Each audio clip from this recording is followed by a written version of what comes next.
हुजूर को दफन करके लौटे, तदफीन से फारग हुए, कब्र मुबारक में उतारा, हुक्म पूरा किया। कहते हैं वापस आए तो जनाब अंस से सैयदा फातिमा कहने लगी, अंस तूने भी मेरे रसूल पे मिट्टी डाली है? अंस तेरी जुर्रत हो गई थी? फरमाते उस वक़्त फातिमा का पहला आंसू गिरा और फिर 6 महीने हुजूर के बाद हयात रही, मैंने उसके आंसू ही गिरते देखे। लोग सो जाते, वो हुजूर के रोज़े पे जाके बैठ जाती।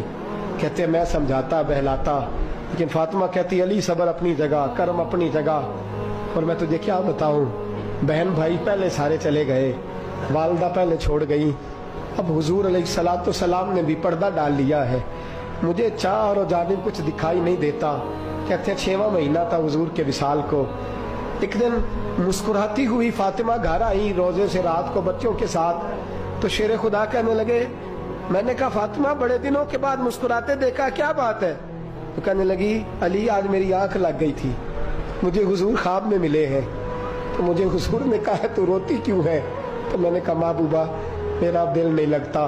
तो फरमाया बेटी तैयारी कर, तू मेरे पास आने वाली है। हजरत अली फरमाते बस फातिमा बीमार हुई, चंद दिन गुजरे तो मुझे बुलाया, तो कहने लगे अली वक्त जाने का आ गया है, ये अली के घर की है इज्जत अली से सुनते, नबी के घर की है इज्जत नबी से सुनते, वो जिसने मुअज़्ज़ज़ किया घराने को, हुसैन पाल के जिसने दिया जमाने को, जाने का वक्त आ गया है अली।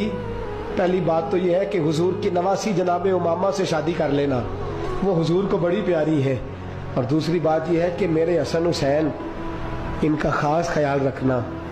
और तीसरे लफ्ज कहे तो हजरत अली तड़प के रोए, कहने लगी मैंने वक्त गुजारा है, आपकी हुकूक मेरी जिम्मेदारी थे, मैं इंसान थी भूल जाती थी, अगर मुझसे कहीं कोई कमी रह गई हो तो मुझे रज़ाए इलाही से दरगुजर करना, कहीं मैं हुजूर के सामने जाके शर्मिंदा ना हो जाऊं। शेर खुदा करम अल्लाह ताला वजहुल करीम फरमाते मैंने हाथ थामा और मैंने कहा फातिमा अली का बड़ा मर्तबा था, पर जो तेरी निस्बत से कमाल था वो तेरा ही था।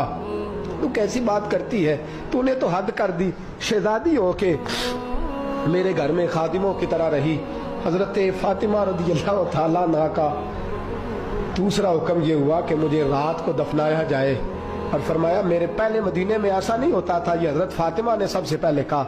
फरमाया मेरी चारपाई के साथ लगा के ना शाखें, चारपाई के साथ तो ऊपर ला के उन्हें ऊपर से बांध देना और उन शाखों के ऊपर एक कपड़ा डालना, मेरे कफन पर भी किसी की नजर न पड़ जाए।